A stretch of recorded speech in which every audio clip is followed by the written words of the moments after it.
Now it's my great honor to introduce to you Larry Goldenhersh. I give you Larry Goldenhersh.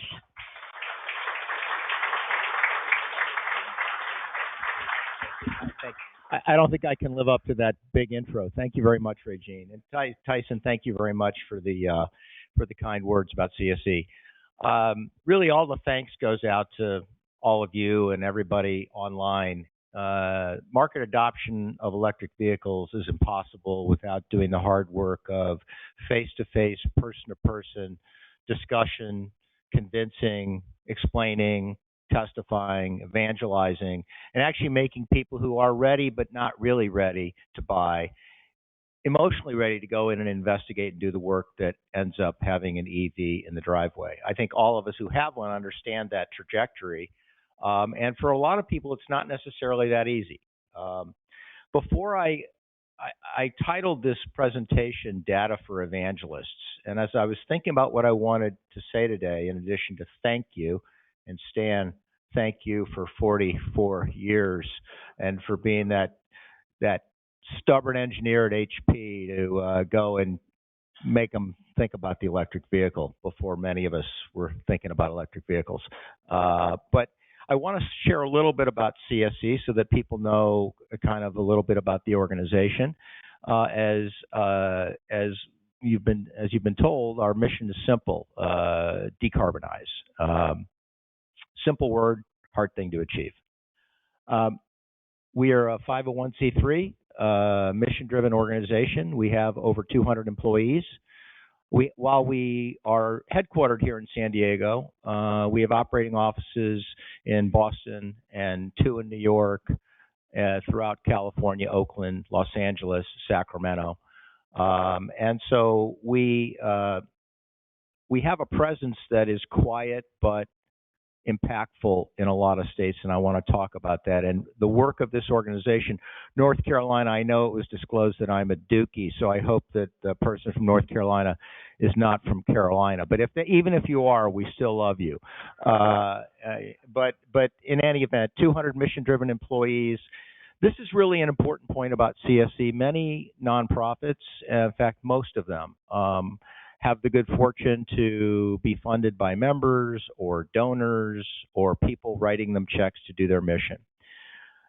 Unlike almost every other nonprofit that I know, CSE funds 100% of its operations by delivering service for value under contract. We have to go out and bid and win to do work, and we are lucky that our expertise is valued in the market so that when we deliver it, we can make a little more than it costs us to provide it, and we can fund things like this. And so really, our position is one, because we have no members, we have no donors, we have no shareholders, we pay no dividends, we are beholden to no master other than the goal of decarbonization. We stand as a neutral voice that I've found in my 2.5 years here as the president is very effective in dealing with electeds. I go to Washington, I go to Sacramento, I go to New York, I go to Oregon, I go to Connecticut, I go to Massachusetts, wherever we're operating. And what I do is try to deliver some of the things that you'll see today. Data.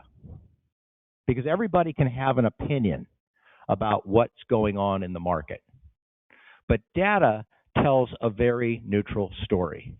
And what we try to do here at CSE is, from a neutral perch, present the data that we believe is convincing to compel the conclusion that the electrification of transportation is not only a good idea for the planet, which it clearly is, but is economical and a good idea financially speaking. And so what we try to do here is we try to lash the market to the aspiration of electrification. And I'm looking out on, and I'll look into the camera and look out into the streaming world, I'm looking at the market, because we cannot incentivize our way to victory with electric vehicles or with the electrification of building stock. The market needs to move, and you all are the first movers. Critically important, valuable beyond dollars. Okay, so thank you very much. But our neutrality is important. What do we do here at CSE? How do we earn our money? We design and manage very large market transformation programs designed to move the needle on the electrification of transportation, electric vehicles, electric vehicle charging, and on the electrification of the built environment, energy efficiency, renewable energy, distributed generation, solar, thermal, storage, and things like that. So we really have three areas of expertise where we focus our attention: clean transportation, the built environment. Technology convergence is a combination of those things. 1 + 1 = 3. Think of software that manages charging, over the top, that makes it easier, makes charging affordable, reliable, and reservable, which lowers the barriers. That would be an example of convergence. Solar and storage is an example of convergence. Vehicle to grid. Someday in the not too distant future, you all will be not only proud that you're driving an electric vehicle and proud that you're using the right kind of fuel, but you'll contribute back to the grid and allow for resiliency, which is something that we in California, in any way, with the fires that are going on, and certainly those in Australia understand, is not a guarantee in today's climate. And so these are the three things we do. Scale. We're kind of a secret, but I'm going to expose the secret. We manage billions of dollars of programs around the country. Okay. The Clean Vehicle Rebate Project, which was mentioned earlier, is an $800+ million program. We have rebated over 359,000 vehicles. And we have, as a consequence of that, I'm going to share it with you today, gigs and gigs and gigs of consumer data, very valuable consumer data. We have personally touched here at CSE over 30%, close to 33% of every single EV owner in the country with our survey data. So 400,000 vehicles. The statistic up here today was 1.4 million in the United States. So our data set exceeds 400,000 surveys.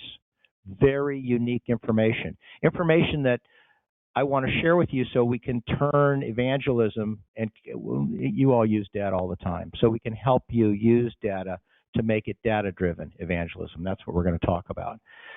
Statewide, outside California, another 30 million Americans. So our little organization, I'm bursting with pride about this, I apologize for the hubris, we touch 70 million Americans. We cover 70 million Americans with our EV programs, where we sit with electeds and regulators and look at the data and help them design programs, which is the program design, the features of the program, the marketing, education, outreach, which you all know very well, the data capture that tells them whether it's working, to try and optimize the value delivered per taxpayer dollar or ratepayer dollar or greenhouse gas fund dollar spent. The better we can do that, the more we'll translate the government spend into EVs on the road, and the more members of our group will have to go out and evangelize how important this transition is. In addition to the statewide EV programs, we are also very involved in what? Electric vehicle charging infrastructure. I will tell you, they say about giving speeches is you tell people what you're going to tell them, then you tell them, and then you tell them what you told them. And so I'm going to tell you that I'm going to tell you about charging, and I'm going to tell you that I'm going to tell you that it's important, and I'm going to tell you that I'm going to tell you that charging is one of the key gates for everybody, most particularly for people who are renters and multi-unit dwellers and people of more moderate means. And everybody needs to be part of this program of the electrification of transportation. So when we go into the market and we're talking to people, we're thinking to ourselves, who am I talking to? Is it a male or a female? Where do you live? Did you go to college? Where'd you go to college? What's your background? Because all of these things will filter into your knowledge set about how likely this person is to actually go out and buy an EV and change the conversation a little bit and make you more effective as evangelists. That's part of the goal. In addition to, so we run a $100 million, it's now $120 million, soon to be $150 million program in California with the California Energy Commission called Cal EVIP. This is a program that's designed to incentivize the installation of electric vehicle charging around California. we are getting traction with this in a way that's allowing even charging providers to go to other states to recommend that they follow the model in California. Why? It is the market working. We educate people, we do workshops, we talk to building and property owners, we collaborate with charging providers, and then we tell them there is going to be a $20 million program launched in 3 months. Please get ready, because when the gun sounds, everybody goes onto a website and hits the button at the same time. And the first $20 million of recipients wins. It is the market incentivizing charging providers and building owners and others to get in, get organized, get educated, get ready, and go. It's working wonderfully, so much so that we have been engaged by the state to go out and talk to other government agencies that have discretionary money to spend. And our experience has been that people are putting money to work over the top of the rebates that are going into the system. Imagine a rebate program where the state puts in $1 and gets 50 cents of voluntary money to expand the program by 50% from other entities. That's what's going on in the charging infrastructure space. What does that tell us here? The market and the people and the communities need charging, because charging is a big obstacle to overall adoption. Doesn't do any good to avoid the big elephant in the room. What we need to do is tackle it, figure it out. You can only eat an elephant one bite at a time, but what you do is you figure out what you need to do and where you can best spend your money.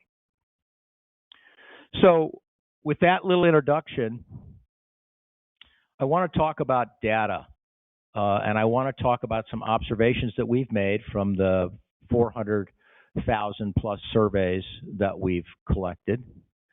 We have 15 data scientists on staff here at CSE. The lead of our group was in charge of doing all the data analytics to purchase gigawatts of power for PG&E, day-ahead power. So we have people who really understand data here. I don't pretend to be one of those people, so all the information that you see on these slides, I had my 15 colleagues develop. I'm kind of understanding it at my level. But what we do is we collect information from a variety of sources. We buy data that we consider valid as well. So it's not all CSE data, and there are a lot of data scientists who don't love surveys.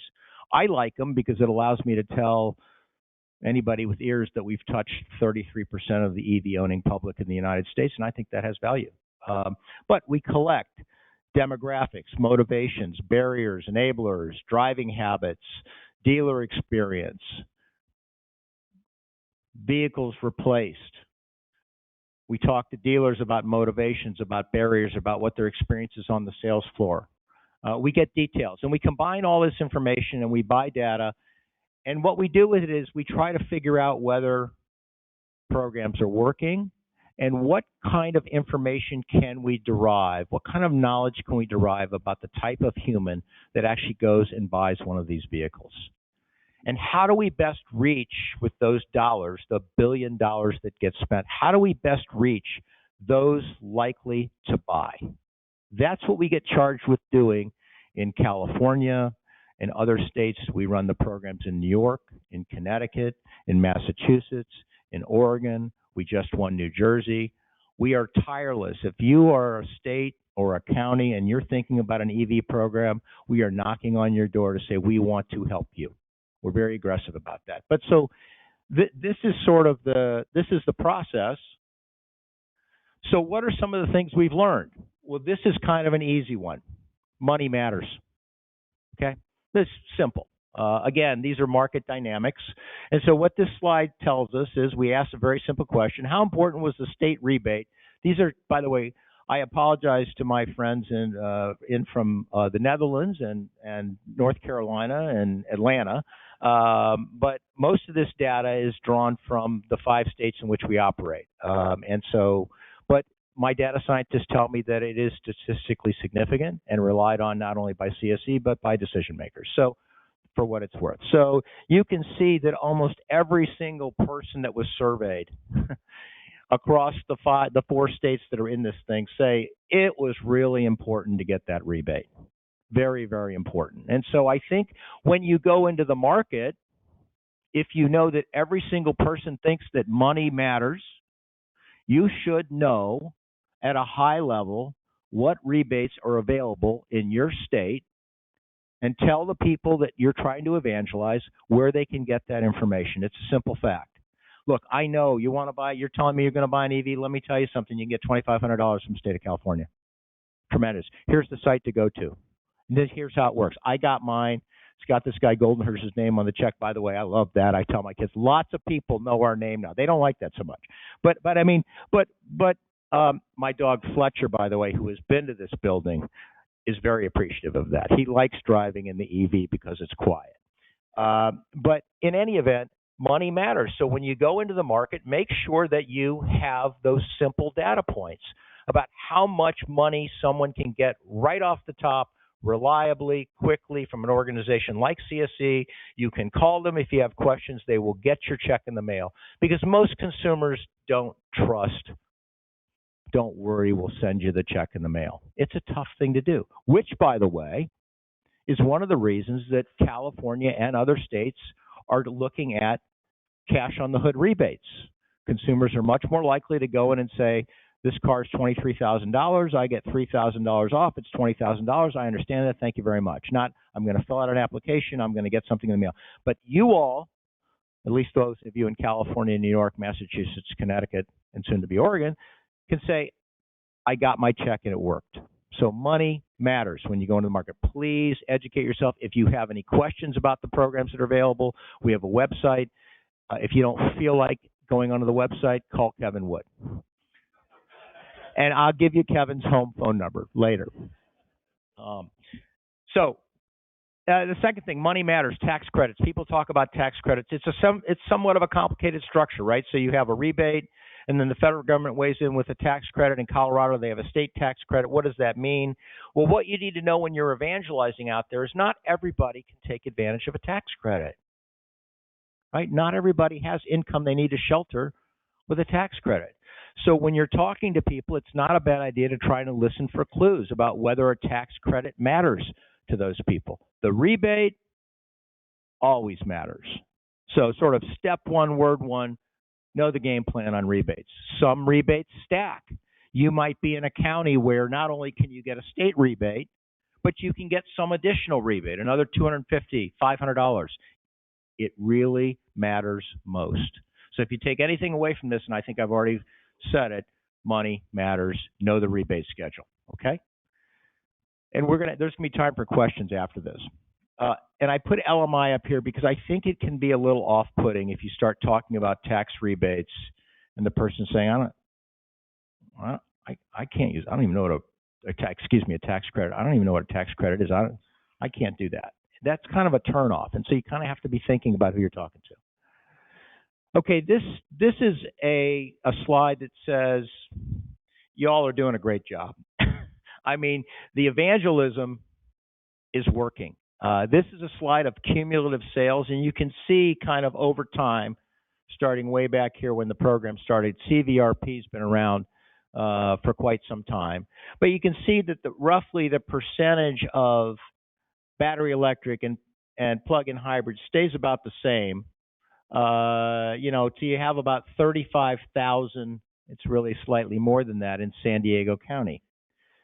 So money matters, and the education matters, and the evangelism matters, and what you do every single day when you go out and talk to people is actually showing up in terms of EVs on the road. Congratulations. You are a critical part of market adoption. This is a particular shout out to you evangelizers in San Diego County. This gives you an idea of how much money matters. So this is a comparison of the EVs statewide in all states, and then the San Diego records. And what you can see here is that San Diego has 127 EVs rebated. So if you look at the number of EVs that exist in San Diego County, these are all EVs. I'm going to get to the rebate number in a second. It is more on a statewide basis than all but 3 states in the union. So when you're driving around San Diego and you have a Leaf to your left and a Tesla to your right, a Mitsubishi behind you, say, this is great, we're winning. You're right. We're winning in San Diego. Okay? But it proves something very important. And I get chills thinking about this. We can win this thing. We can actually win. Every time you drive around San Diego, you see one of those 37,127 vehicles, you say to yourself, education, outreach, properly placed incentives, the market is starting to work. It's starting to work.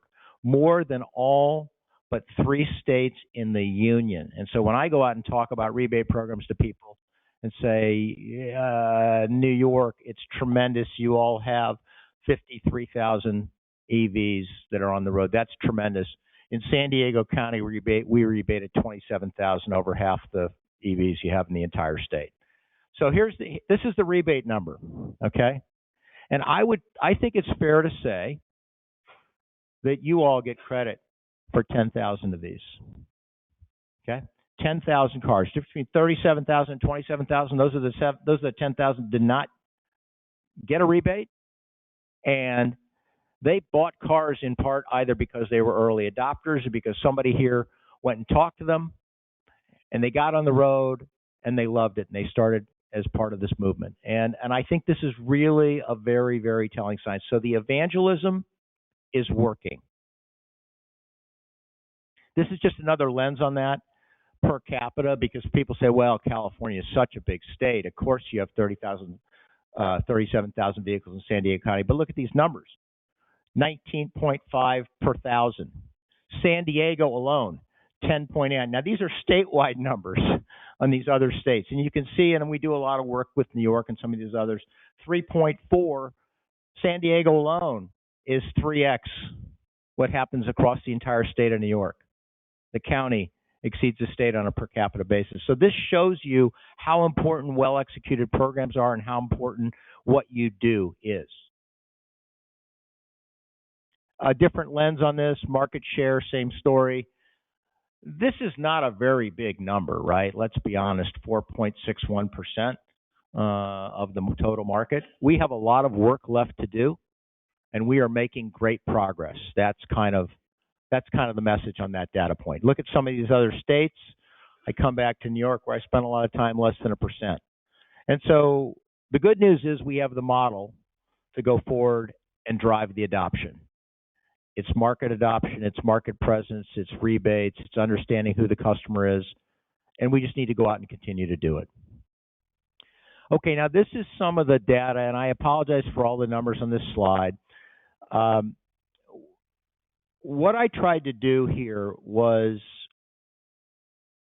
convey some of the characteristics of new car EV buyers. Everybody thinks a buyer's a buyer. That is fundamentally incorrect. A new EV car buyer is very different than a new car buyer generally. And you can see it in these numbers. I'm just going to go to my little summary here so I can hit the high points.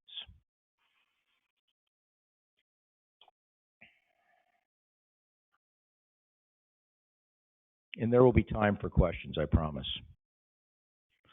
I'll have to wake you all up after all this data, I know, but that's okay.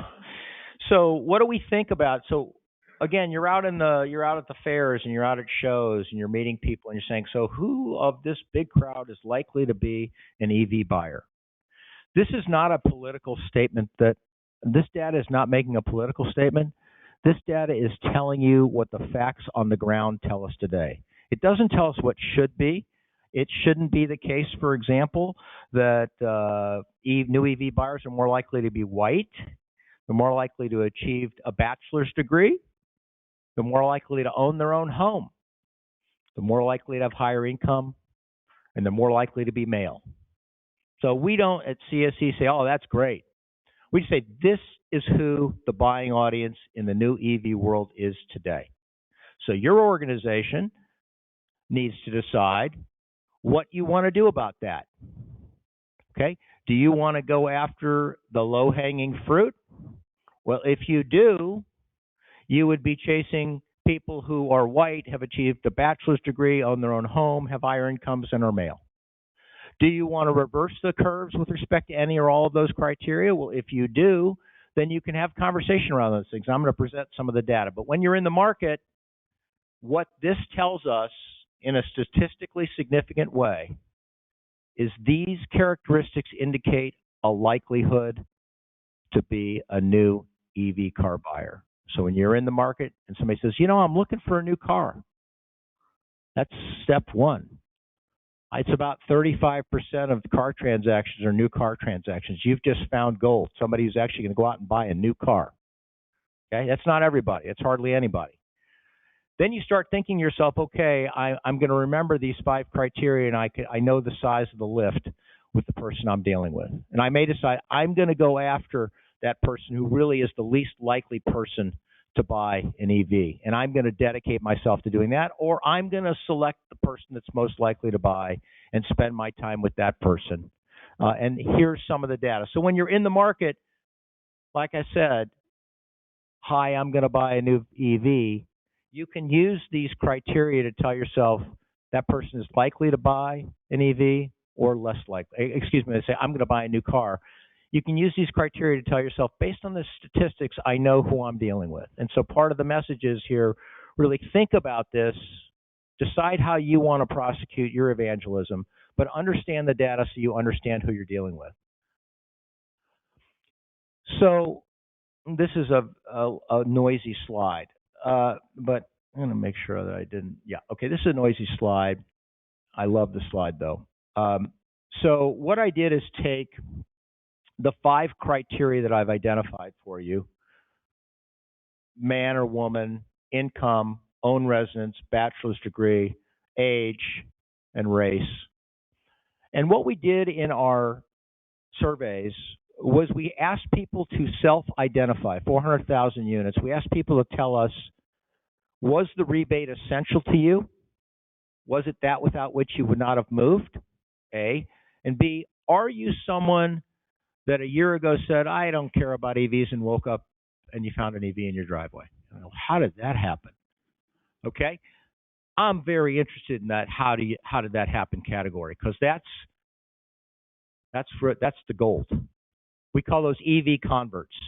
And so what does the data tell us about EV converts?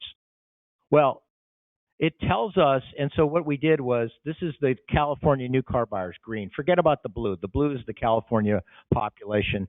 All I would say about the population is it's irrelevant. When you see data about population and percentage of EV buyers in the population, it's largely irrelevant. The population includes 3-year-olds.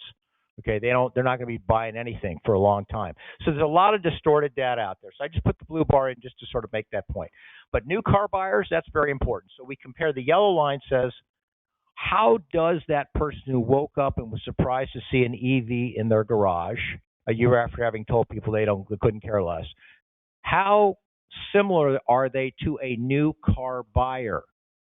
Hi, I'm from the EV Electric Auto Association. I'm thinking about buying a new car. Okay, game on. I got one of the 35% that's going to make a decision. Now you're thinking, okay, this might be someone who says, I'm never going to have an EV. Let me be responsible for being the person that says they woke up one day and found one in their driveway. So we know this yellow line's converts. We know that when we compare converts to the new car buying public, they are basically the same as, on an income basis and on an age basis and on a race identification basis. And so where are they different? Well, there are a lot more new EV car buyers that have bachelor's degree than there are. It's a higher percentage than the average for the new car buyer themselves. That's a sign. That's a signal. Same thing with male, okay? So when you see in the market, when you're talking to somebody and they talk about going back to their college reunion, you could be thinking to yourself, oh, okay, that's a data point I can use. This is a potential convert. Hi, I'm buying a car next week. I'm excited because, I just went to my SDSU reunion, and I, just bought a new house. Well, this is the other one. So education, homeownership are the things that really, and mail. So those, just statistically, when you're in the market, thinking about what's going on, somebody says, hi, I'm going to buy a new car, you can decide whether you can rate that person in terms of how likely they are really to move based on the statistics we have. And you can decide, I'm going to change those statistics. I know that if it's a female, that's ridiculous. Women should buy as many EVs as men. I'm going to dedicate myself to doing that. I'm going to find out why women don't have equal percentages. I'm going after that market. Or you can say to yourself, I have 4 hours in the day. I'm only going to talk to people who are likely to buy. That's not a decision it's our job to make. That's your job as an organization. We try to tell you what the data tells us. And what the data tells us is that when you hear somebody is a new car buyer, you can look at these profiles and know on a statistically significant basis whether they are likely to convert today or whether they're unlikely to convert. Oh, wrong way. So, the elephant in the room. What did I tell you? I was going to tell you about charging. I told you about charging. Now I'm going to tell you about charging. Okay, so this data is conclusive. It is one of the big elephants in the room. Charging is a key gate for everyone. For everyone.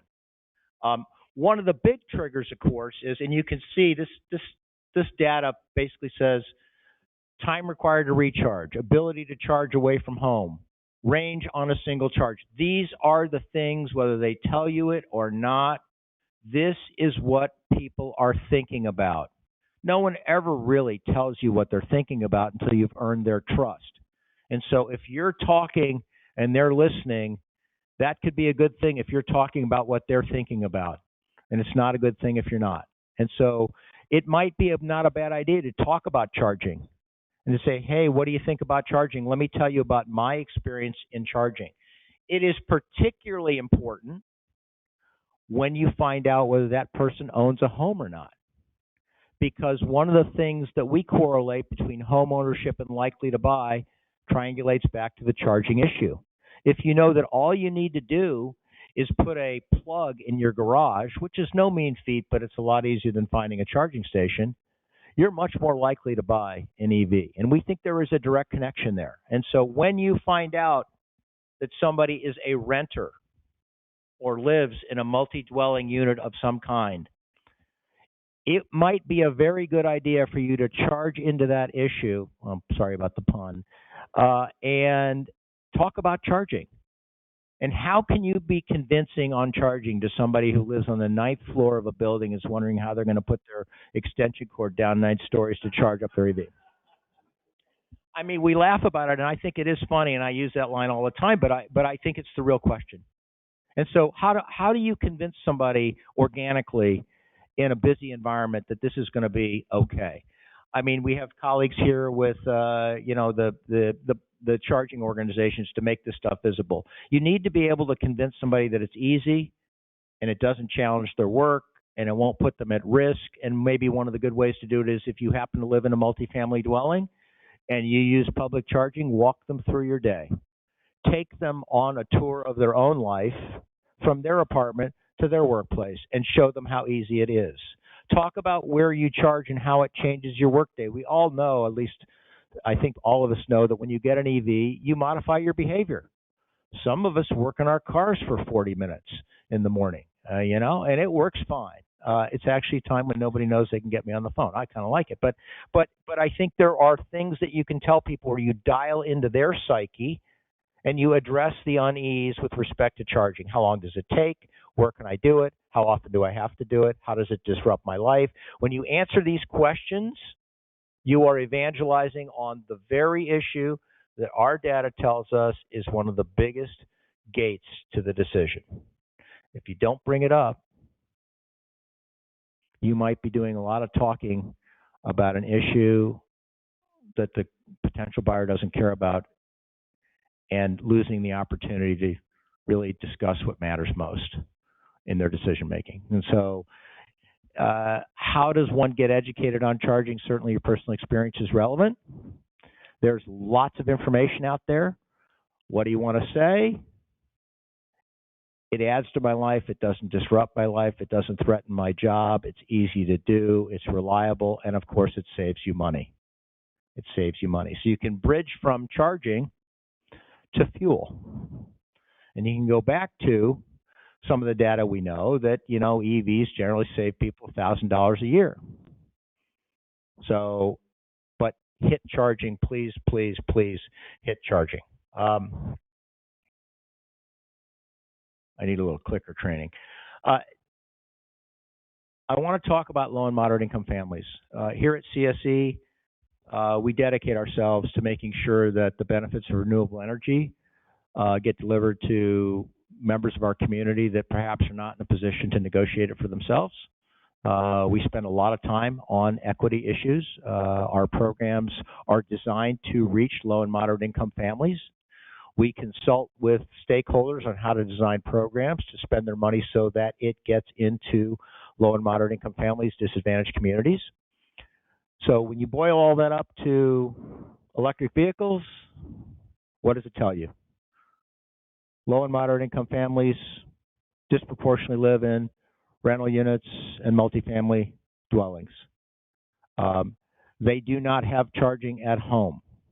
They are even more keenly focused on the lack of ability of charging. And so you can see that when you're talking to somebody who is in that bracket and says, "Hi, I'm going to go out and buy a new car," you need to be compelling on the issue of charging. You will lose them if you are not. And we lose a lot of them. And it's a great fight. How are we going to address that at CSE? Well, we're out talking to stakeholders on government, on workplace charging, the use of government facilities to do workplace charging. And it's not, home charging is important. There are incentive programs to put in home charging, but if you don't own your home, it's not really a solution. But the charging infrastructure, public charging infrastructure on routes in communities where low and moderate income families live, and workplace charging that is reliable, affordable, and reservable, reduces that very, very, very tall barrier to moving into the wonderful electric vehicles we all enjoy today.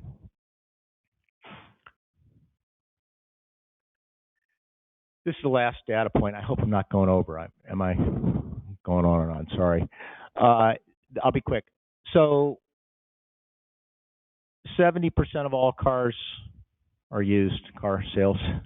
So when you meet someone who says, "Hi, I'm going to buy a new car," you've just hit gold because it's 30%, and then you know. But what's coming? So of the 400,000 vehicles in California, or 350,000 vehicles, many of these vehicles are coming off of lease. And our data shows that a 5.5-year-old EV, you recoup the price differential just in fuel cost in 1 year. That's not O&M. That's not operation and maintenance. That's just fuel. So we have a treasure trove, a gold mine of unexploited leverage in the used EVs coming off lease. And we at CSE and this group, when we get the data stood up, are going to be able to charge into the market and say, this is not just a good decision for the planet. What did I say on the first slide, Money Matters? This is a good financial decision for you to buy a used EV, because we can show you, and I don't have this data up here because it's not quite validated yet, it's not just $1,000 in fuel savings. That's easy. The O&M's $500 a year, $600 a year, whatever that's going to be. Now all of a sudden, you could be, and the used EVs, there's a lot of depreciation in the first year in the first 3 years of an EV. You could be into an EV which has a useful life of another 6 years at a fraction of the cost of what it would cost you to operate an ICE engine. You would not be economically smart. You would not be protecting your family. You would not be making the best economic decision to buy an ICE vehicle. No one's doing that anymore. Can you imagine that? I have lots of these used ICE engines. I'd love to show you. I don't want to see a ICE engine. The consumer understands in 5 years. I said, no, I want a used EV. We're not there. That's going to be a mission of this organization, in my opinion. I would like to give you that as a mission. We're going to produce the data and the playbook that shows the consumer that it is a financially sound, in fact, the best decision to buy a used EV. And in California and soon in other states, there's going to be a treasure trove of them coming back onto the markets. And we're dealing with dealers to tell them this story, because dealers reflect the market. Dealers are not the enemy. Dealers reflect the market. We can't blame the dealers for lack of EV sales. They'll sell. It was a horse and buggy. People were demanding they have horses and buggies lined up from here to Cleveland. Okay? So dealers reflect the market. They're ready to go. All they need to do is understand. And when they understand that EVs are more financially viable and a better deal for the consumer, and the consumer starts coming in to demand them because all of you have educated on the data that we've all collected, we have that second wave of adoption. When you create that second wave of adoption at the bottom end of the pipe, meaning the dealers got all this inventory and starts moving out, what do? They start selling more EVs at the top. Get that virtuous cycle. So that's kind of the future. That's not today. So that's. Thank you very much for listening. I hope this has been useful. And I don't know if there's time for any questions, but Q&A.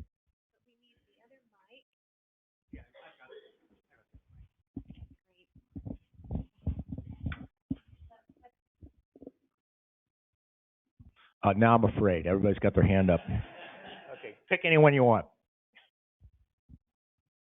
Yeah, you just made the comment that dealers reflect the market, but what I've heard recently is that dealers selling new EVs say, wait a minute, if I sell a new gas engine, I'm going to get lots of dollars in maintenance over the next 2 or 3 years. And that's, in fact, some statistics say that's my main profit on the vehicle is what I get from the aftermarket maintenance. If I sell an EV, I never see that car again, or maybe to change tires. But so you see stories out of Miami where this local newspaper reporter went to various dealerships to buy an EV, couldn't find one, finally found one that they had in the back lot, and they said, "Do you really want to buy this? We want to sell you a gas engine." So what are we doing about that? The difference in the maintenance revenue that the dealer is seeing or not seeing? So it's a great question, and McKinsey, one of the top 3 management consulting firms in the world, has done a study on how dealers make money. So what CSE is doing is putting together a playbook on how dealers make money in the electrified world. And what I can tell you is that 33% of dealer revenue comes from F&I, finance, and insurance. And so one of the big toggles in the dealer world is the ability to sell a wraparound warranty to a used car buyer.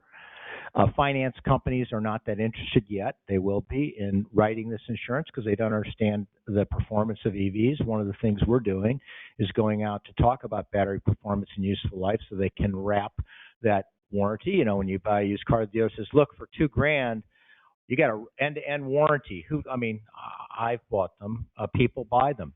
Dealers make a lot of money on that, okay? And so that's a way to do it. But the short answer to your question is, I would say, again, dealers are not the enemy. In fact, I think they're one of the heroes of the EV market. They're not in Florida.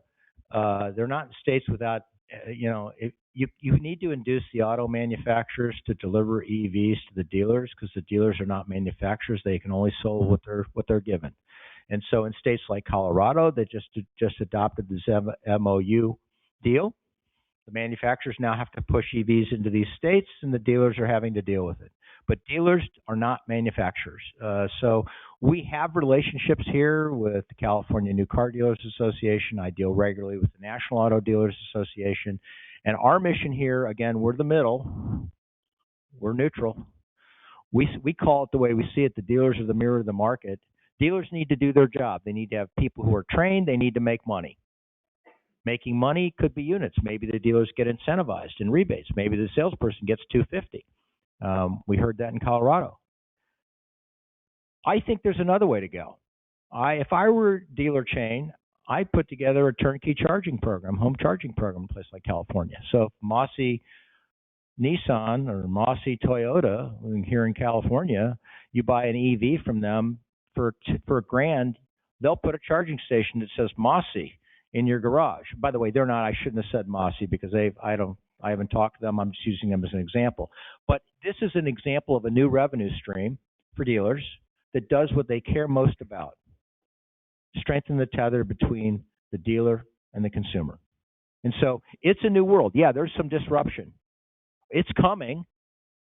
The Ford electric F-150 tells us it's coming. So these dealers are going to have to move, but they are thinking about how they make money in the new world. You're right about service today. But there will be routine service. But there are other ways to touch the customer. And so the finance and insurance is just one example. We're working with McKinsey to try to put together a playbook, but the total story there hasn't been written yet. My message is dealers are not enemies. I think they could be a hero in the revolution. Hi, Mark Giller. I'm one of the directors of the organization of the EAA for a long time, and I just want to thank you first for all the help you've given our association and the San Diego chapter. And then I want to ask you a question that I ask groups that I speak to, which is, and I think I'm going to get a much better answer than I usually get, which is, how many employees? No, really, how many employees do you have? How many employees own or lease a car? And how many employees own or lease a plug-in car? So we have 200. We had 110 when I started. I think we have 214 today, and I think in this office we have 150, 140, and I think we have 35 EVs. It might be 36. This weekend, but I think that's roughly the number. I think that's right. So are we walking the talk? Not as much as we would like to.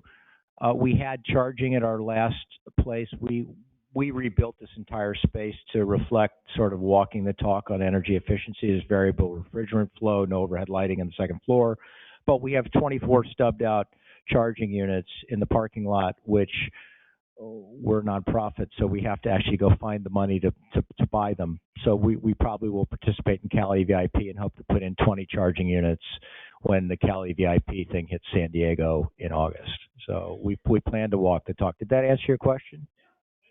Okay, sure.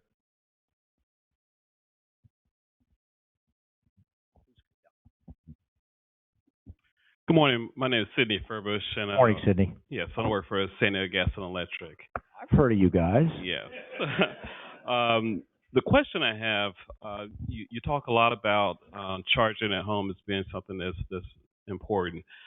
We've seen where charging at work also has a significant impact. And as you start looking at employee retention and different ways that companies can ensure that employees have multiple options, just having charging at work has been pretty significant. And to somewhat address the first question that I think you had talked about, just charging at work, at SDG&E, we have somewhere around 700 employees that have charged, and we have a goal to get 1,000 employees. And we have a lot of charging infrastructure. And one of the things I've seen for our company, trying to walk the talk, is that as there's goals out there, as incentives, our company also provides incentives for employees to also charge and also get new EVs. Those are some of the things that's going to change the market. So do you see where there's avenues, instead of just charging at work, charging at home, to charge at work as another type of incentive to really help boost the market?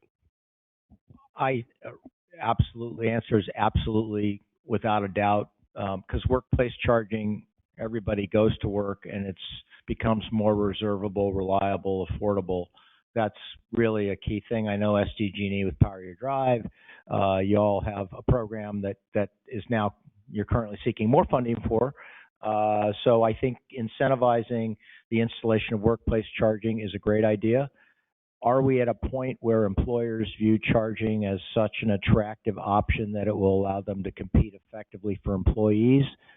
I don't know that we're there yet, but I hope we'll get there soon. And I think that the used market may really change a lot of things on the dynamics of people using EVs.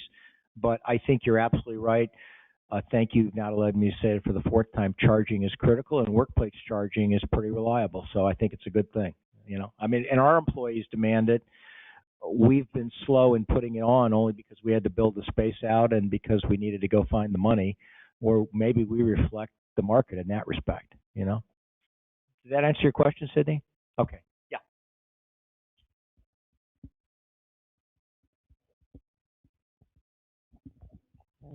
Yeah, if I may have a couple. My name is Fred Galuccio. I'm from Orange County, and a couple questions. The first one is, I live in Orange County, and I've had electric since a Leaf, but then I wanted to try to convert from Leaf to the Tesla, and they had a rebate program, which I put my request in for a charging system for referral about a year ago, and I'm still waiting. And because of that process, I lost my rebate of $1,000 from Southern California Edison, which you guys actually got all set up for me. And so for future reference, and I asked for help, and no one knew what to do. Politically, is there anything you're doing about that? That's question one. Question two is in terms of people who own buildings, are you working on some sort of a system to have them have a rebate? It'd be pretty simple to put in even a 110 electric system through a parking lot. So first, let me apologize for not getting back to you on the charging if CSE didn't get back to you. So we'll talk later about how that happens so we can avoid that from happening again. I apologize for that. Oh, Elon. Well, yeah, he doesn't work. He does not work for us. So yet. Yeah. Yeah. Okay, good. Well, I feel better in two ways then about that. So yeah, multi-unit dwelling charging is not a question of ease. It's a question of owner hesitancy and operations. And so it's simple to say put a plug in. It's not as simple to say I have 30 parking spaces and 60 tenants, and how do I manage a reservation of electric charging for one of the tenants? And so there are some financial ramifications to setting up charging that's accessible. Anybody can put in a plug, but to get to the plug may be a complicated situation.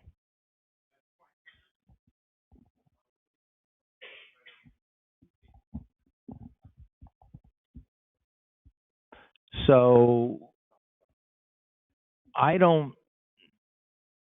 on incentives for building owners to install charging, the only thing that we have today at scale is Cal EVIP, which is public charging, okay, broadly defined.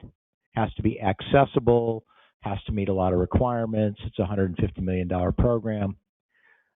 In the future, I think the next move is probably going to be workplace/government charging, because there's lots of commonality of ownership, and states can easily deal with things they own, and it's the lowest lift. Going out to incentivize building owners to do charging is kind of the third hurdle, I think. Kevin Wood is with us today and is involved in a DOE study on charging in multi-unit dwellings to try and figure out what that really looks like. It continues to be a complicated situation that everybody realizes is important to solve. It hasn't been solved. I think New York State's going to throw some money at it. They have a $500 million set aside that was just created. They haven't decided what they want to do with it. Interestingly, in New York State, state-owned, state-powered buildings frequently serviced by NYPA, New York Power Authority. They have the good fortune of owning Niagara Falls at 3 cents a kilowatt hour. And so they have unique power to really do something special. And that's an example. It could start there because that's a pretty inexpensive power source. Yeah. I don't know the details, I've forgotten, but California does have new building code that does require certain percentage of parking spaces to have pre-wired. Somebody else might know that figure, but that's a step in the right direction. That's a great comment. I should have said that. So politically, they are compelling new construction to move towards electrification. you know, it will over time, but doesn't today address the question that you asked. But I think that's a great point, and you're exactly right. I should have mentioned that. Other questions? Yeah. Hi, Simon Friedman. I'm a former director of EAA, and to go back to what you've told us several times about how important infrastructure is, are there any I've seen just anecdotal stories. Are there any studies out there that for a business to add an EV charging station or for a retirement home to add EV charging stations, they add value to their property, they drive customers? Is there anything out there that we can use to try and expand the EV infrastructure? It's just a great question, and I don't know of any, but we're going to try and create them. I mean, at UTC, someone ought to be able to calculate the increased dollar value per stall if you put charging in front of Nordstrom. Somebody ought to be able to tell property owners how much money they can make. So you have come back to what I love to carry as a theme in any of these things, lashing the market to the aspiration. Money will move people, and if charging is valuable, and we believe that it is, we need studies exactly like the one you've got. I can tell you that in the building context, we manage this billion-dollar program called SOMA, which is Solar for Multifamily Affordable Housing. And there, we're putting 300 megawatts of solar on multifamily housing and using virtual net energy metering to deliver the 51% of the power to the tenants. But in that program, for the PUC, we are doing data analytics to try and define the market signal that will tell a private property owner this is a good idea to do irrespective of the incentive. It is exactly what you're talking about, and it is hard to do, but we should be doing it. Kevin, do you know of any studies out there that do that? I'm going to put you on the spot. You're now a speaker, not a participant. That's the way it works. Yeah, I don't have citations on the tip of my tongue. I mean, there's definitely been various studies about value. I don't know of a good longitudinal, statistically significant, but you can definitely find a lot of anecdotes on that. As you mentioned, we are doing a study on multifamily, trying to understand the value proposition. But it's interesting looking at the market with the hundreds of thousands or millions of vehicles nationwide. 10 years ago, we couldn't give away charging because they said who's going to use this? It's a hassle. Now, as you mentioned, when we had $20 million available, it went in 4 hours. There are building owners lining up to get charging, especially with incentives. So that the story is still being written. But, there's definitely property owners and folks out there seeing the value, and we're trying to document that and share that with the market.